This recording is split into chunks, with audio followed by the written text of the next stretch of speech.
Hello, takže poďte so mnou straviť jeden celý pracovný deň.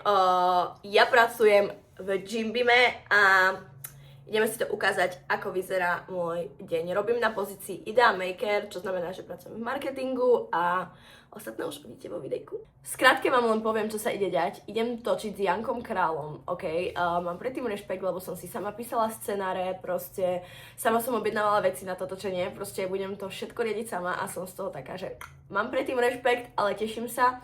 A ukážeme si outfit OFC Gymbim Represent a toto je z novej kolekcie takéto krásne tričko, kto nemá, choďte si ho kúpiť. A takáto mikinka tiež z Neo kolekcie. Ten materiál je nenormálne príjemný a je kropnutá, takže dievčatá, viete, čo máte robiť. Ja vždycky takto čakám, kým sa mi utrie tá rosa z auta, lebo sa mi nechce proste vystupovať, čiže prepáč, keď ťa to raní. Už prichádzam do robotky, frajerujem, hej, toto je môj čip, pozor na mňa. A toto sú naše nové kancle, pozrite, ako dokonale to tam vyzerá, ešte sa to prerába, ale už teraz je to, že wow. Hej, tu na proste v robote mať ovsené mlieko, myslia na všetko, fakt. A tieto extrémne fotogenické záchody, proste OMG. Tuto je vlastne gym, v ktorom sa to všetko dneska bude točiť, ale proste my tu môžeme chodiť cvičiť aj po robote. Pozrite, ako to tu vyzerá. Mám sa vyjadrovať, žehlenie nenávidím, ale tak no, patrí to k tomu. Popratať celý gym a odniesť veci, ktoré sa točili. A to, či to vyšlo, zistíme až na týchto dvoch SD kartách, keď si ich dám do počítača a uvidíme, aké zábery máme a keď to bude postrihané.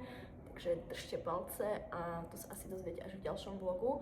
Každopádne, na tomto idem vlastne robiť teraz a ešte vám idem ukázať moje kolegyne, určite sa zvedavé, teda ešte sú, ale snáď aj.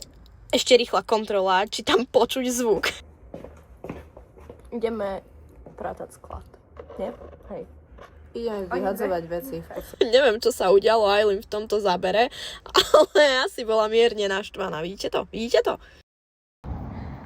Parking skills nie sú úplne na vysokej úrovni. Ale ty, Ailin, proste... Viete, pozrite, ako stojí... Ja nemám zaplatený vodiček, jak Kika. Ailin stojí on point. Takže zhruba takto vyzerá môj pracovný deň. Ja som fakt neskutočne rada za túto pozíciu, za ten kolektív, za všetko, za tie nové veci, ktoré sa učím a na budúce vám možno ukážem na viacej z takého toho nášho kolegiálneho lifestyle v Gymbime. Dneska som robila sama, takže som veľmi nebola s kolegyňami. Tak dúfam, že sa vám toto video páčilo a pa pa!